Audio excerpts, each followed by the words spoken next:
पते तरह दूर और ताकत हो जा भरपूर। बोलो जय गौ माता की। दोस्तों, गाय का घी और दूध खाओ, तन को फौलादी बनाओ। मेरे भाई, एक छोटी सी कविता याद आ गई। अभी नशा जो है वो परिवार को किस तरीके से खत्म कर दे हैं, किस तरीके से शरीर को बर्बाद कर दे है, और नशा कितना हानिकारक है।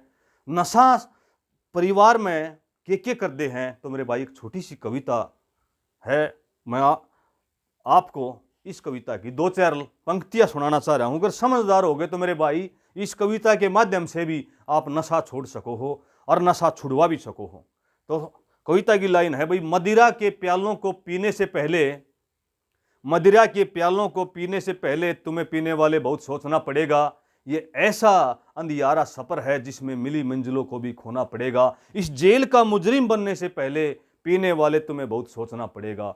फिर बीवी ले तुम्हारी आंखों में पानी, घर घर के बर्तन धोती फिरेगी। अब अग्नि अपनी इज्जत का सौदा भी करती फिरेगी। उसकी इज्जत का सौदा होने से पहले पीने वाले तुम्हें बहुत सोचना पड़ेगा। ये ऐसा अंधियारा सफर है जिसमें मिली मंजिलों को भी खोना पड़ेगा। इस जेल का मुजरिम बनने से पहले पीने वाले तुम्हें बहुत सोचना पड़ेगा।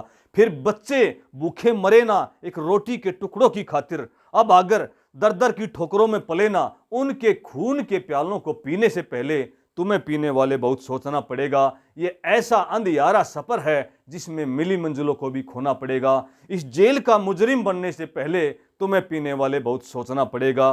भाई, आज जो है इस कविता के माध्यम से मैं एक संदेश देना चाह रहा हूं कि जो नशा है वो पूरी तरीके से मानव जाति के ऊपर अपना जो है रूप धारण कर चुका है। इसकी चपेट में युवा, बच्चे, बूढ़े, माताएं, बहनें सभी आ रहे हैं। मेरे भाई, अगर नशा इसी तरीके से ये अपना पैर पसारता रहा और इसके ऊपर लगाम नहीं लगाई तो मेरे भाई, शरीर के साथ साथ परिवार का विनाश कर दे हैं।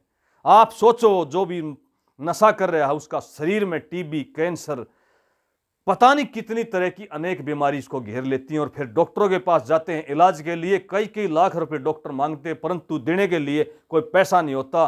फिर वो उसको अपना घर बेचना पड़ता है या अपने बच्चों को गिरवी रखना पड़ता है। मेरे भाई, यहां तक भी देखो, आप जो नशा है वो नशा के नहीं करवा देता, अपने बीवी बच्चों को भी दांव पे लगा दे हैं। ये नशा जो है घर को भी बर्बाद कर दे हैं, ये सबको पता है मेरे भाई। परंतु फिर भी हमने, माँ बापों ने, बड़े भाइयों ने, जो नशा नहीं कर रहे, उन्होंने इस युवा पीढ़ी के ऊपर, इस देश के ऊपर, इस देश को सुरक्षित रखने के लिए, परिवार को सुरक्षित रखने के लिए मेरे भाई जद होगा जब हम सारे एकजुट होकर नशे के ऊपर एक मुहिम चलाएं, नशे के ऊपर एक आवाज उठाएं।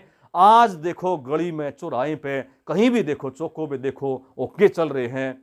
सार्वजनिक स्थानों पे भी समैक चल रही है, बीड़ी सिगरेट पी रहे हैं, शराब पी रहे हैं। लोगों के अंदर नशा एक नहीं है, अनेकों प्रकार का जो है नशा देश के अंदर अपना पैर पसार रहा है। और नशे के ऊपर लगाम लगाना बहुत जरूरी। युवा पीढ़ी तो नशे की दलदल में ऐसी धंसती जा रही है कि उन्होंने, मानो इतना मजा आने लग गया, वो उस नशे की दलदल से निकलना ही नहीं चाह रहे। क्यों? आप कहीं भी देख लो, शादी विवाह पार्टी, नया साल हो, जन्मदिन हो, कहीं भी कोई भी प्रोग्राम हो, बिगर नशे के तो वो जसता ही नहीं। तो मेरे भाई, ज्यादा ना बोलते हुए, ज्यादा ना कहते हुए, थोड़ा ही इशारा है। अगर नशा करो तो देशभक्ति का करो, नशा करो तो कुछ आगे बढ़ने का करो, नशा करो तो कुछ ऐसा करो अगर देश के लिए, जो हम कुछ ऐसी मुहिम, ऐसी मिसाल छोड़ के जाएं, ताकि जो है हमारे घर वाले, हमारे परिवार वाले, हमारे मोहल्ले वाले, हमारे गांव वाले, हमारे शहर वाले, हमारे देश वालों को प्राउड फील हो। तो भाई, आइए आप और हम सब मिलकर नशे को जड़ मूल से समाप्त करें और नशा मुक्त देश बनाएं। अपना तो बस एक सपना, नशा मुक्त हो भारत अपना।